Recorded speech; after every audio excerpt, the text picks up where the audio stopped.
La famine, le lavage de cerveau de vos proches, des lois déraisonnables pouvant vous envoyer, vous et vos êtres chers, dans un camp de travail, voire être exécutés publiquement pour des infractions mineures comme écouter de la musique étrangère. C'est tout simplement trop pour certains Nord-Coréens à supporter. Désespérés de s'échapper, quelques-uns prennent leur vie en main, risquant tout pour échapper aux griffes de Kim Jong-un, afin de commencer une nouvelle vie dans d'autres pays. Mais malheureusement, le nombre de ceux qui s'en sortent vivants a diminué depuis 2005. D'après Statista, 1384 Nord-Coréens ont réussi à faire défection cette année-là. Les chiffres ont généralement augmenté à partir de là, atteignant un sommet de 2914 en 2009. Par la suite, les choses ont empiré. Au cours de la décennie suivante, le nombre de transfuges a continué de baisser, atteignant un minimum de 1047 personnes en 2019, le plus bas depuis 2005. Puis la pandémie a frappé et la Corée du Nord a paniqué au point de fermer complètement ses frontières, arrêtant même le commerce entrant. Seulement 229 personnes se sont échappées en 2020 et en 2021, seulement 63 personnes ont réussi à fuir la Corée du Nord. L'année suivante, seulement 67 personnes se sont échappées en 2022, mais selon Statista, il y a eu une augmentation en 2023. Jusqu'en septembre 2023, 319 Nord-Coréens avaient réussi à s'enfuir. Nous ne connaissons pas toutes leurs histoires. Beaucoup se sont échappés puis ont disparu dans de nouvelles vies, dans l'espoir que Kim Jong-un ne les retrouvera jamais.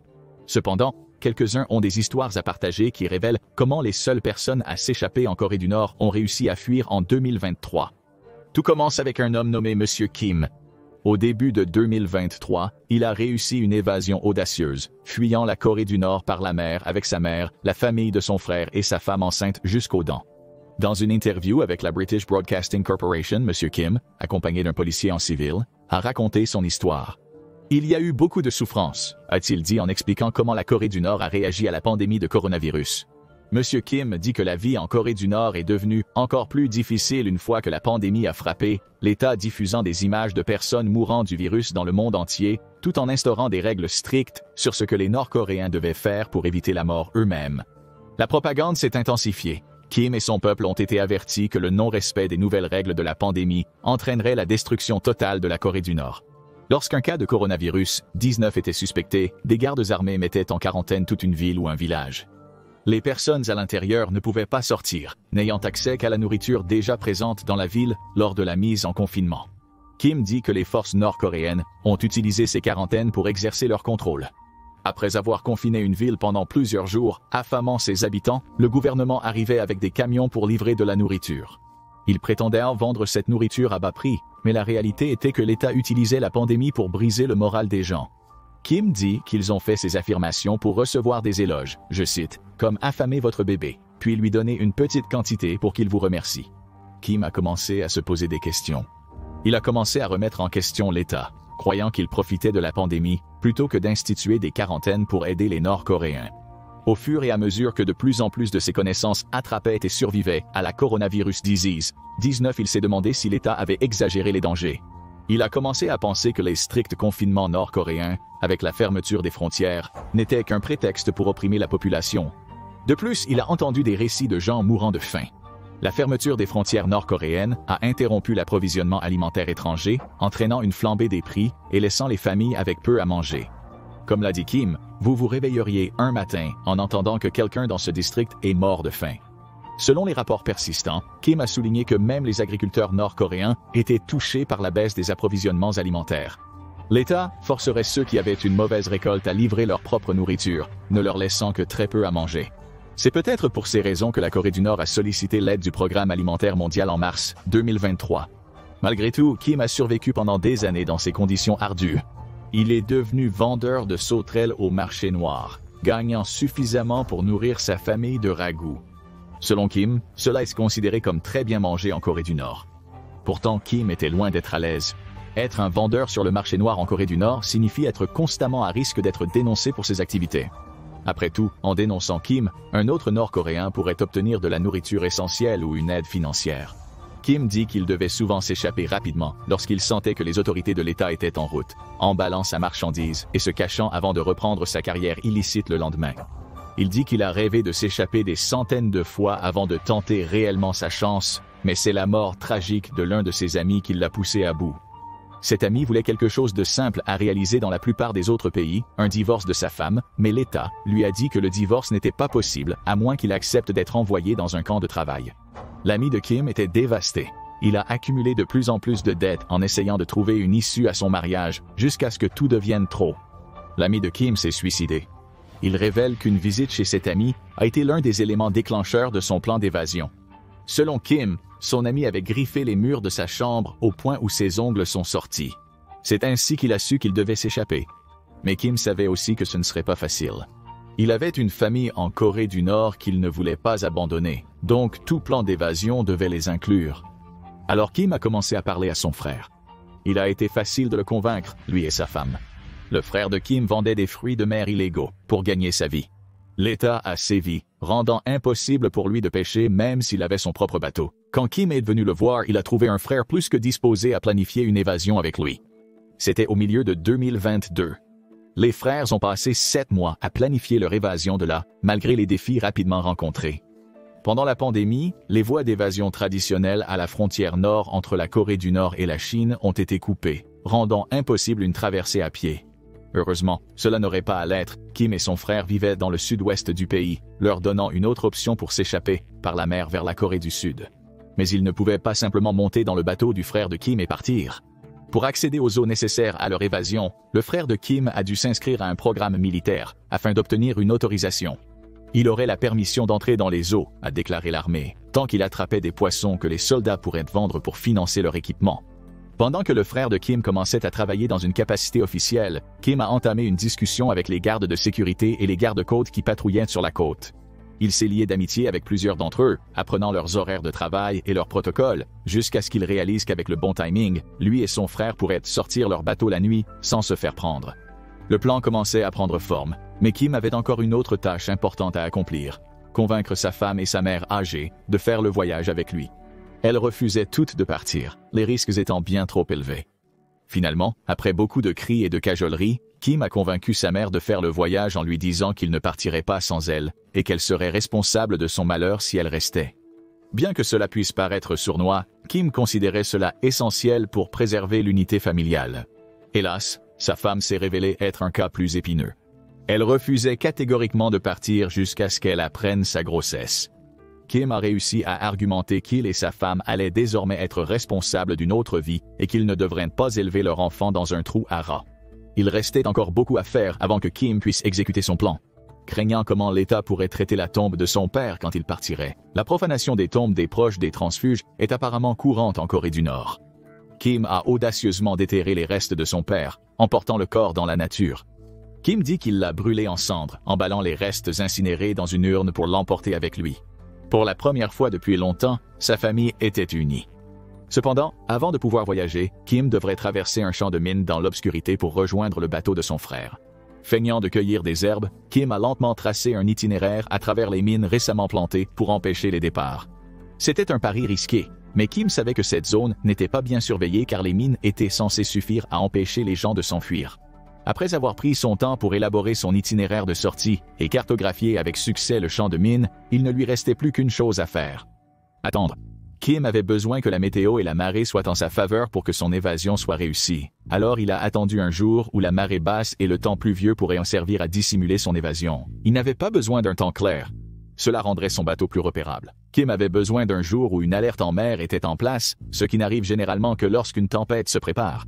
Il aurait alors une chance de l'utiliser pour se dissimuler des systèmes radars de la Corée du Nord, gagnant suffisamment de terrain sans être repéré pour pouvoir réussir sa poussée finale.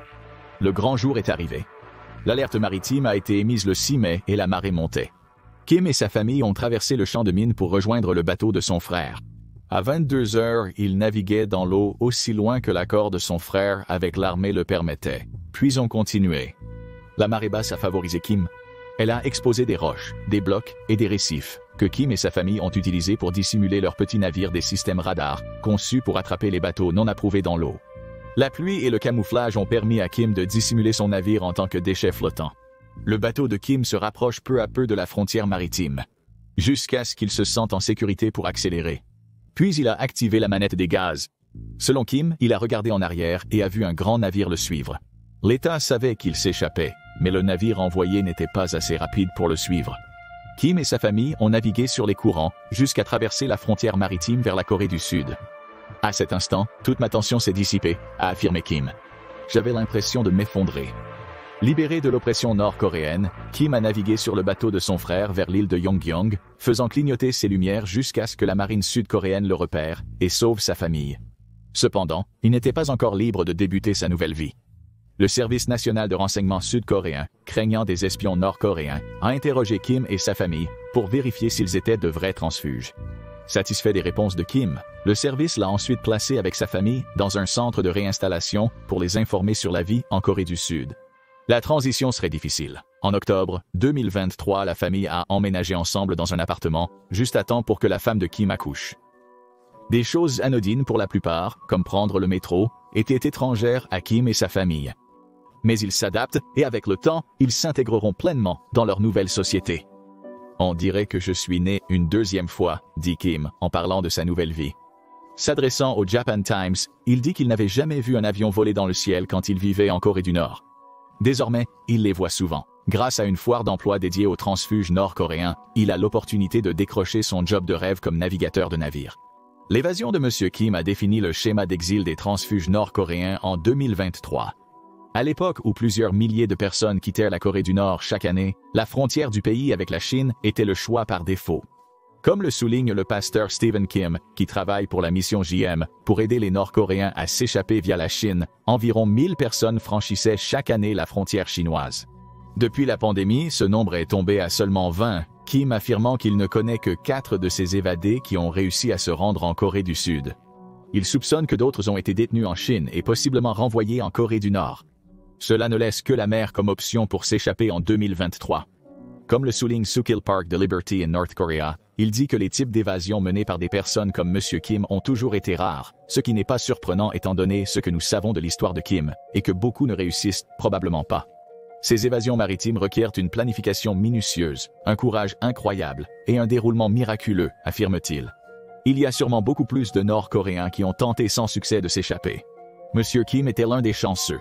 Bien que tous les détails de son évasion audacieuse n'aient pas été corroborés indépendamment, il est clair qu'il a mis sa vie et celle de sa famille en danger immense pour construire une nouvelle vie, et il n'est pas le seul. Bien que le récit de Kim soit le plus détaillé d'un transfuge nord-coréen, en 2023, il n'est pas le seul à avoir bravé ces eaux difficiles. En octobre 2023, plusieurs médias, dont Al Jazeera et la British Broadcasting Corporation, ont rapporté qu'un petit groupe de transfuges présumés avait été découvert par la garde côtière sud-coréenne. Un groupe de 4 personnes a traversé dans un petit bateau en bois, affirmant vouloir faire défection en Corée du Sud. Ils ont été trouvés sur la côte près de Seokcho, une ville à seulement 32 miles de Séoul, bien que peu de détails soient connus sur ce groupe. Ils ont probablement subi le même sort que Kim et sa famille, impliquant détention et interrogatoire, avant d'être envoyés dans un centre de réinstallation. Mais dans ce cas, les autorités sud-coréennes restent encore muettes, peut-être pour protéger l'anonymat de ces transfuges. Il semble cependant qu'ils aient suivi le plan établi par M. Kim. Leur petit bateau en bois était assez agile pour échapper aux plus grands navires patrouillant dans les eaux de la Corée du Nord. L'embarcation était également assez discrète pour se fondre avec les rochers et les récifs qui apparaissent sur les côtes du pays à marée basse. Comme Kim, ces 4 transfuges ont pris un risque énorme. Malheureusement, les futurs transfuges devront probablement en faire autant. Après tout, passer en Chine n'est plus une option, et ce n'est pas uniquement parce que la Corée du Nord a renforcé ses défenses contre la défection à travers la frontière. Il semble que la Chine coopère avec la Corée du Nord. En décembre 2023, le South China Morning Post a rapporté une visite effectuée par un haut diplomate nord-coréen à Pékin. Ces discussions rares font apparemment partie des efforts de la Chine pour renforcer sa relation avec la Corée du Nord, les deux parties convenant d'améliorer leur, je cite, communication stratégique et coordination.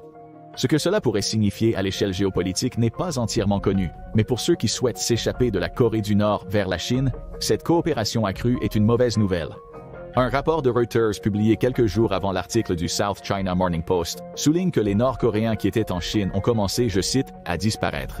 Reuters met en évidence des informations du groupe de travail sur la justice transitionnelle, ou groupe de travail sur la justice transitionnelle qui affirme que la Chine a renvoyé 600 Nord-Coréens pour rapatriement rien qu'en octobre. Le groupe de travail sur la justice transitionnelle affirme que ces 600 personnes ont disparu et risquent l'emprisonnement, la violence sexuelle et l'exécution, maintenant qu'elles sont de retour en Corée du Nord, probablement dans les camps de travail. Le groupe de travail sur la justice transitionnelle affirme que les transfuges ont été chargés dans des bus et des camionnettes pour être ramenés en Corée du Nord, l'incident étant la plus grande rapatriement de masse depuis de nombreuses années. La majorité des personnes renvoyées étaient des femmes. Les perspectives des transfuges nord-coréens ne semblent pas bonnes, d'autant plus que les médias d'État de la Corée du Nord les qualifient d'ordures humaines. La Chine a minimisé ces actions, affirmant que les Nord-Coréens renvoyés n'étaient pas de vrais transfuges. Au lieu de cela, ils étaient entrés en Chine pour des raisons économiques, Pékin les renvoyant simplement en respectant à la lettre leurs propres lois. Beaucoup seraient en désaccord. De l'extérieur, il semblerait qu'un accord ait été conclu. En échange de la coopération de la Corée du Nord, la Chine renvoie les transfuges dans un pays qui les traitera comme moins qu'humains. C'est essentiellement une condamnation à mort. S'échapper en Chine n'est simplement plus une option. Et il ne serait pas surprenant de voir plus de groupes renvoyés à Pyongyang alors que les liens entre la Chine et la Corée du Nord se renforcent. Les transfuges nord-coréens font face à un choix quasi impossible. D'une part, ils pourraient essayer de profiter du fait que la Corée du Nord a récemment rouvert ses frontières avec la Chine pour tenter de s'échapper de la manière traditionnelle. Ce ne sera pas facile. Même avec les routes commerciales rouvertes, Pyongyang a renforcé la sécurité à la frontière, au point qu'il est beaucoup plus difficile de la traverser maintenant qu'avant la pandémie. Et même si quelqu'un parvient à faire la traversée, il entrera dans un pays qui est tout aussi susceptible de les renvoyer qu'il ne l'est de les accepter. Où ils font ce que M. Kim et sa famille et les 4 transfuges retrouvés blottis dans un petit bateau en bois ont fait, braver les eaux dangereuses qui séparent la Corée du Nord et la Corée du Sud. Étonnamment, quitter la Corée du Nord par cette voie pourrait s'avérer encore plus ardu. Les champs de mines près de la côte, les navires de patrouille, les systèmes radars, ils se combinent tous pour arrêter la plupart des tentatives d'évasion, même si les quelques-uns qui réussissent au moins arrivent en Corée du Sud et à une nouvelle vie où ils sont acceptés et réhabilités. Il existe une troisième alternative. Selon le NK News, le troisième trimestre de 2023 a vu 40 transfuges nord-coréens quitter la Chine pour atteindre la Corée du Sud. Le média indique que la menace de rapatriement est si élevée que les transfuges sont essentiellement prêts à faire défection à nouveau, quittant le lieu qu'ils ont appelé leur maison pendant plusieurs années pour éviter la possibilité d'être renvoyés en Corée du Nord. Hana Song, qui travaille pour les droits de l'homme en Corée du Nord, l'une des rares organisations autorisées à interroger les transfuges après leur départ, dit que la plupart des 40 venaient de Chine et que beaucoup y avaient passé 10 ans ou plus. 2 passages terrestres de frontières seraient probablement plus sûrs qu'un passage maritime. En franchissant la frontière vers la Chine avant de se diriger immédiatement vers la Corée du Sud, les transfuges peuvent avoir une chance de commencer leur nouvelle vie sans affronter les champs de mines et la marine nord-coréenne, mais ils seront toujours confrontés à des risques. Au-delà des déportations massives, la Chine est estimée détenir 2000 Nord-Coréens en prison selon les Nations Unies. Traverser vers la Corée du Sud par la mer, commencer une vie clandestine en Chine, ou utiliser la Chine comme une opportunité pour traverser vers la Corée du Sud. Malgré la quasi-impossibilité, plus de 300 Nord-Coréens ont emprunté ces voies d'évasion en 2023. 2024 verra-t-il plus d'évadés réussir à suivre les traces de M. Kim? Seul le temps nous le dira, mais pour l'instant, votre avis nous intéresse. Partagez votre avis sur l'évasion courageuse de M. Kim. Pensez-vous que nous verrons plus de Nord-Coréens entreprendre ce voyage périlleux en 2024? Ou Kim Jong-un va-t-il sévir encore plus et, avec la Chine, empêcher davantage de ses concitoyens de s'échapper? Allez-y et regardez cette vidéo, ou peut-être celle-ci à la place.